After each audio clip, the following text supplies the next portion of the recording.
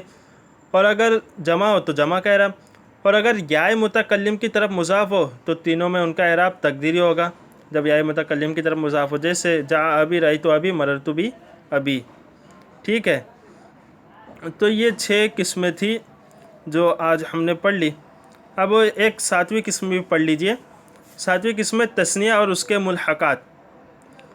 تثنیہ کسے کہتے ہیں وہ بھی آپ نے پڑھا. تثنیہ سے مراد وہ اسم ہے جو واحد میں الف اور نون یا اور نون کے اضافہ کی وجہ سے 2 افراد پر دلالت کرے، جیسے رجلان ہے. ٹھیک ہے. یہ بھی آپ نے پڑھ لیا تھا پیچھے. اور اس کے ملحقات سے مراد وہ اسماء ہے جو تثنیہ تو نہ ہو مگر لفظاً یا معناً تثنیہ کے مشابہ ہوں، جیسے کلا، کلتا، اسنان، اسنتان. یہ تثنیہ تو نہیں ہے لیکن اس کے مشابہ دیکھیں رجلان، اسنان، کلا، کلتا، اسنان، اسنتان. یہ اس کے وزن کے مقابل اور اس میں 2 کا معنی پایا جاتا ہے، اسنان، دوان، 2. تو اس وجہ سے یہ تثنیہ تو نہیں ہے لیکن لفظاً اور معناً اس کے مشابہ ہو رہے ہیں، اس وجہ سے اس کو تثنیہ کے ملحقات کہنے لگے، ٹھیک ہے، یعنی اس سے ملنے والے، لاحق ہونے والے۔ اب اس کو بعض کتابوں میں 3 شمار کر دیا، ایک تو قسم تثنیہ کے اعراب، پھر ایک اس کا قلع کا ایک قسم الگ متعین کر دیا ہے، پھر ایک اسنان اسنتان اس کو الگ قسم متعین کر دیا، تو اس طریقے سے 3 قسم ہو جا رہی ہے۔ لیکن یہاں مصنف نے تینوں کو ایک ہی میں شمار کر دیا ہے، ٹھیک ہے۔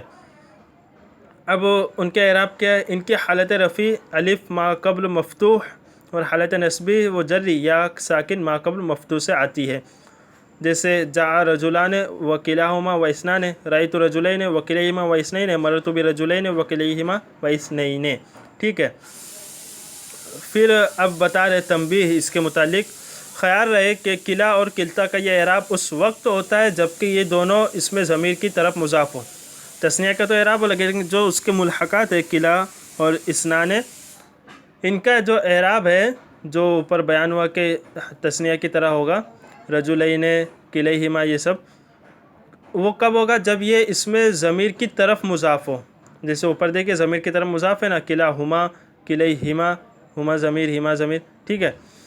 اگر یہ بجائے اس میں ضمیر کے اس میں ظاہر کی طرف مضاف ہو تو پھر اس کا اعراب، ان کا اعراب تینوں حالتوں میں تقدیری ہوگا۔